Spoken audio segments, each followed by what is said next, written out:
नमस्कार everyone, welcome back to my channel इमरामा tarot. मेरा नाम है दीपाली कौल और इस बार मैं आपकी लव रीडिंग करने वाली हूँ for the month of Jan 2026। पहली रीडिंग जो कि करियर और मनी को लेकर थी for the month of Jain वो हो चुकी है। ये सिर्फ और सिर्फ लव को लेकर होगी, रिलेशनशिप्स को लेकर होगी, मैरिज को लेकर होगी। जिन लोगों की रिलेशनशिप्स हैं, जो लोग सिंगल हैं, जो लोग नो कांटेक्ट हैं, उनकी मिली जुली एनर्जी देखी जाएगी कि एग्जैक्टली उनके लिए गाइडेंस क्या है, मैसेजेस क्या हैं, उनका रिलेशनशिप रहने वाला है नहीं रहने वाला है। एग्जैक्टली जैन मंथ में प्यार, मोहब्बत, रिलेशनशिप से रिलेटेड आपकी लाइफ में क्या होने वाला है। जनरल मैसेजेस भी हम देखेंगे और एंड में हम देखेंगे एंजल्स की तरफ से कौन सा नंबर आपके लिए इंपॉर्टेंट है, कौन सा एंजल नंबर, क्या मैसेज देना चाह रहे हैं एंजल्स आपके लिए रिलेशनशिप्स के लिए या अदरवाइज, बट सिर्फ और सिर्फ जैन 2026 के लिए। आप अपनी तरफ से नए साल की शुरुआत है तो क्लेम करिए ये रीडिंग कमेंट करके that I claim the energies, I claim the positive reading. जितना आप कमेंट करेंगे, क्लेम करेंगे, उतनी ही कनेक्शन आप बिठा पाओगे इस रीडिंग के साथ, डिवाइन के साथ, यूनिवर्स के साथ। ठीक है, जैन 2026 की लव रीडिंग स्टार्ट करते हैं। स्पाइसेस की क्या फीलिंग्स, इंटेंशंस, मैसेजेस हैं towards their partner for the month of Jan 2026। Spices की क्या फीलिंग्स हैं, इंटेंशंस हैं, मैसेजेस हैं towards their partner for the month of Jan 2026। Spices की क्या फीलिंग्स हैं, इंटेंशंस हैं, मैसेजेस हैं towards their partner for the month of Jan 2026.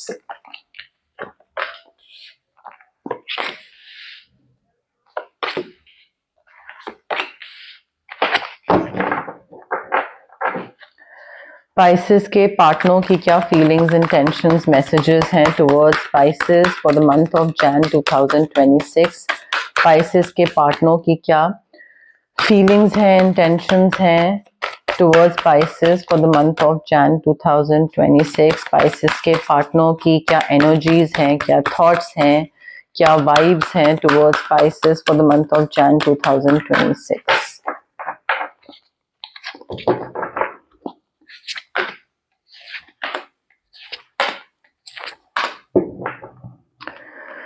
Okay, Pisces आपके पार्टनर, चाहे कोई करंटली आप रिलेशनशिप में है या कोई इंसान आने वाला है, कोई नया इंसान है जो कि अभी तक नहीं आया है मे बी, या ऑलरेडी आपके स्पाउस हैं, पार्टनर हैं। ये एरीज, लियो, सैजिटेरियस हो सकते हैं। सन साइन भी हो सकता है, मून साइन भी हो सकता है। अब देखिए, जहां तक आपकी फीलिंग्स की बात है, आपने बहुत मेहनत करी है इस रिलेशनशिप में। आपने काफी ऑप्टिमिस्टिक भी रहे हो, काफी इम्पेशेंट भी रहे हो, और आप अपने पास्ट में ना बहुत टॉक्सिक रिलेशनशिप्स को पीछे छोड़ के आए हो। देखो, ठीक है, तो वो टॉक्सिसिटी को पीछे छोड़ना और अपने आप को हील करना, टू मूव फॉरवर्ड, और चैलेंजिंग टाइम को पीछे छोड़ना, वो आप करके आए हो। तो अब धीरे धीरे चीजें अच्छी हो रही हैं इस रिलेशनशिप में, एक राहत की सांस आ रही है। You are still trying to find a peaceful place, but still चीजें काफी बेटर हैं। डिप्रेशन था या इलनेस थी, वो खत्म हो चुका है। और आप जिस इंसान में एफर्ट लगा रहे हो या एफर्ट अपनी तरफ से you are putting in some kind of effort, वो आपको काफी रिवॉर्ड मिलेगा इन फ्यूचर। इस रिलेशनशिप में आपको रिटर्न, रेसिप्रोकेशन, वो आपको काफी एफर्ट्स और इन्वेस्टमेंट का रिवॉर्ड मिलेगा। बस पेशेंस रखने की जरूरत है। थोड़ा रेस्ट करो, फ्यूचर के बारे में सोचो, प्लान करो, अननेसेसरी वरी मत करो कि ये रिलेशनशिप कैसा होगा, क्या होगा। जो टॉक्सिसिटी थी वो पीछे छोड़ दी आपने। अब जो होगा वो सब अच्छा होगा, बिकॉज व्हील ऑफ फॉर्च्यून है हमारे पास। फ्रेश न्यू स्टार्ट दिख रहा है, रिलेशनशिप, शादी, बेबी, फर्टिलिटी, पेरेंटहुड, इन चीजों का। कोई चीज डिले हो रही थी, कोई आ नहीं रहा है लाइफ में, बेबी नहीं हो रहा है, साथ में घर नहीं हो रहा है, गाड़ी नहीं हो रही है, डीलेस खत्म हो रहे हैं आपकी लाइफ में। अनएक्सपेक्टेड और सडन प्रोग्रेस है, पॉजिटिव चेंजेस आ रहे हैं, सारी चीजें हो रही हैं। अब आपकी लाइफ में जो भी टॉक्सिसिटी आपने पीछे छोड़ी है, इस इंसान के साथ आप आगे बढ़ रहे हो वेरी हैप्पीली। काफी इंथुजियास्टिक हो, काफी ऑप्टिमिस्टिक हो, बस इम्पेशंस को अपने कंट्रोल में रखिए, जल्दबाजी में कोई डिसीजन नहीं लेना है।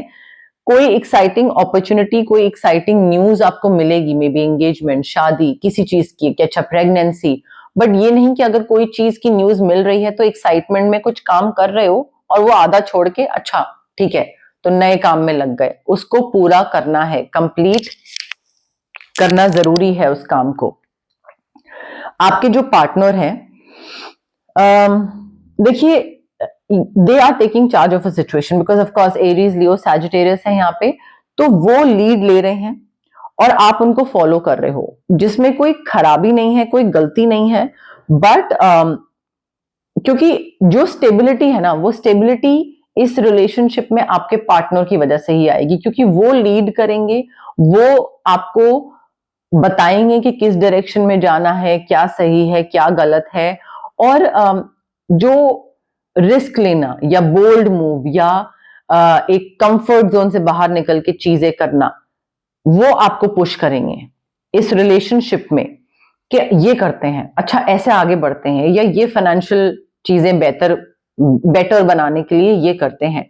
तो वो यही आपकी चीजें आपको कन्विंस करेंगे कि हाँ, इसमें हम ऐसे आगे बढ़ते हैं, ये करते हैं, वो करते हैं, क्योंकि ये काफी एम्बिशियस भी हो सकते हैं, और इनकी वजह से आपका रिलेशनशिप का जो सक्सेस है वो काफी जो एक चांस है वो काफी बढ़ेगा। बट ये लीडर होंगे and they will take charge of a situation. तो अगर आपको किसी भी टाइम पे ये डोमिनेटिंग लगे तो हाँ, लग सकते हैं, but they are very decisive, they are very focused, और ऐसे इवेंट्स हो सकते हैं इनकी तरफ से जिससे कि ये आपको जल्दबाजी करने को बोले, जल्दबाजी करें, events that will move with great speed. तो ये बोलेंगे कि अच्छा अभी शादी, अच्छा अभी बच्चा, अच्छा अभी ये, अभी वो, अभी वो, तो बहुत जल्दी जल्दी चीजें होंगी। सो ये डिसाइसिव है, फोकस्ड है। क्या आप हो? तो इनको भी हर एक चीज जो आपकी तरफ से हो रही है या इनकी तरफ से हो रही है, they need to be more practical, rational, ठीक है, इमोशनल डिसीजंस नहीं लेना है। जस्ट बिकॉज ऐसे कोई इवेंट्स हो रहे हैं जो कि स्पीड तेज है उन इवेंट्स की और बहुत जल्दी हो रहे हैं, तो डजंट मीन कि आप भी इमोशनल डिसीजन ले लो या वो भी इमोशनल डिसीजन ले ले, वो नहीं करना है, ठीक है। तो दिमाग से काम लेना है, बिकॉज बहुत सडन और बहुत अनएक्सपेक्टेड चेंजेस होंगे, और ऑप्शंस को केयरफुली रिव्यू करना जरूरी है। Too much is going on right now, और पॉजिटिव अपॉर्चुनिटीज बहुत होंगी। मैं वही बोल रही हूँ ना कि एकदम से बहुत सारी चीजें होने लग जाएंगी, कि पेरेंट्स को पता लग जाएगा, शादी, एंगेजमेंट, ये वो, तो बहुत पॉजिटिव चीजें होने लग जाएंगी और बहुत अनएक्सपेक्टेड और रैपिड चेंजेस होंगे जल्दी जल्दी। तो उसके साथ पेस तभी मैच कर पाओगे आप या आपके पार्टनर, जब ध्यान वहां पे होगा, डिसाइसिव और फोकस्ड नहीं हुए, ध्यान कहीं और है तो नहीं कर पाओगे। हो सकता है आपके जो पार्टनर है वो देखिए, वो कॉन्फिडेंस तो उनका बहुत है, कॉन्फिडेंट बहुत है, बट मे बी कोई प्रॉब्लम क्रिएट करने की कोशिश करे आपके पार्टनर के लिए, उनके बिलीफ सिस्टम को चैलेंज करे, उनको चैलेंज करे, उनको मे बी कोई लीगल लॉ से रिलेटेड या अदरवाइज उनका साथ ना दे। तो वहां पे they need to stand up for themselves और may be for you and for their belief system. तो उसमें थोड़ा कॉन्फिडेंस रखना पड़ेगा। मे बी पेरेंट्स ना माने तो उसमें उनको देखना पड़ेगा कि अब मुझे यहाँ पे ये बोलना है कि नहीं, मैं तो वही करूंगा या करूंगी जो मैं चाहता हूं, या फिर I should challenge my parents और I should challenge the other party, क्योंकि वो the other party is in power, उनकी हाँ या ना के हिसाब से चीज होगी। तो क्या आपके पार्टनर का उनको चैलेंज करना एक अच्छा डिसीजन होगा, और they need to pick their battles wisely, कि उनके संग लड़ाई कर ली है, सब कुछ खत्म कर दिया है, वो बेटर है, या थोड़ा तरीके से कि अच्छा इस चीज पे नहीं लड़ते हैं, ये दिस इज नॉट इम्पॉर्टेंट, हाँ बोल देते हैं, इस चीज पे नहीं लड़ते हैं, this is also not important, इस चीज पे I will take my stand, ठीक है, तो I will stand up for myself. वो आपके पार्टनर को ना थोड़ा देखना पड़ेगा, 2-3 चीजें लेट गो करके किसी एक चीज पे अड़ना, हर चीज पे नहीं अड़ सकते। स्पाइसेस और उनके पार्टनर के लिए क्या लव मैसेजेस हैं for the month of Jan 2026? Spices और उनके पार्टनर के लिए क्या लव मैसेजेस हैं for the month of Jan 2026? Spices और उनके पार्टनर के लिए क्या लव मैसेजेस हैं for the month of Jan 2026। बच्चों की वजह से इशू आ रहा है। अगर ऑलरेडी बच्चे हैं तो कौन संभाले, क्या संभाले, ये वो, तुम रिस्पॉन्सिबिलिटी नहीं लेते, मैं, ये सब इशू हो सकता है। और अगर नहीं है तो मे बी एक को चाहिए एक को नहीं चाहिए, वो एक मेजर इशू बन रहा है आप दोनों के बीच में। पॉसिबिलिटी है आपकी लव लाइफ अफेक्ट हो रही है बच्चों के टॉपिक की वजह से। बेसिकली आपकी और इस इंसान की जो सिचुएशन है दैट इन्वॉल्व्स मैरिज, तो शादी लिखी है आप दोनों की, या तो ऑलरेडी हो चुकी है या आगे जाके होगी, या शादी की बात स्टार्ट हो सकती है 2026 जैन में, बट शादी हो रही है। आप में से कई लोग जो सिंगल हैं और चाहते हैं कि सिंगलहुड से बाहर निकले, न्यू लव आ रहा है आपकी लाइफ में पाइसेस, कोई नया इंसान आ रहा है और थोड़ा सा रोमांटिक एंगल मुझे स्टार्ट होता दिख रहा है। बहुत सॉलिड मैग्नेटिक अट्रैक्शन है, बहुत सॉलिड केमिस्ट्री है आप दोनों के बीच में। आगे आने वाले टाइम में मे बी उस इंसान के साथ भी आपकी आगे जाके शादी हो जाए, बट थोड़ा ट्रस्ट करना पड़ेगा, यूनिवर्स पे ट्रस्ट करना पड़ेगा, थोड़ा फेथ रखना पड़ेगा कि हाँ जो भी चीज हो रही है वो अच्छे के लिए हो रही है। अगर ये इंसान मेरे लिए बना है तो रहेगा, अगर ये इंसान मेरे लिए नहीं बना है तो नहीं रहेगा। तो you need to have faith in the universe, in the divine timing, कि जो होगा अच्छे के लिए होगा, वो ट्रस्ट रखना जरूरी है। ऑल्सो आप में से कई लोग, हो सकता है रोमांस खत्म हो रहा है आप दोनों के बीच में, या थोड़ा सा डाई डाउन हो रहा है, तो प्लेफुलनेस वापस लाइए, रिकैप्चर करिए रोमांस को, और अपना जो इनर यूथफुल स्पिरिट है ना, थोड़ा ऑफ फन, तो वो थोड़ी सी वापस बाहर निकालिए। क्योंकि प्लेफुलनेस, अगर एक बारी बोरियत आ गई रिलेशनशिप में, फिर उसके बाद कोई रिवर्स नहीं है, कुछ अंडू नहीं हो सकती है वो चीज, क्योंकि वो एक बारी सीप इन कर जाती है, देन वो फिर बाहर नहीं निकलती है। ठीक है। Also you need to let go of the control issues. Situation जैसी जा रही है वैसे जा लेने दें, अपनी तरफ से ज्यादा कंट्रोल करने की जरूरत नहीं है कि अभी मेरे हिसाब से ये होगा और अभी मेरे हिसाब से ये होना चाहिए। Just allow the situation to unfold naturally, organically, जैसे जो आगे बढ़ रहा है बढ़ लेने दें। अपना ज्यादा हुकूमत चलाने की जरूरत नहीं है पाइसेस। कौन सा एंजल नंबर इंपॉर्टेंट है for Pisces and their partner for the month of Jan 2026? कौन सा एंजल नंबर इंपॉर्टेंट है for Pisces and their partner for the month of Jan 2026? Angels की तरफ से कौन सा मैसेज है for Pisces and their partner for the month of Jan 2026? Angels की तरफ से कौन सा मैसेज है for Jan 2026 for Pisces and their partner? कौन सा एंजल नंबर इंपॉर्टेंट है for Pisces and their partner for the month of Jan 2026?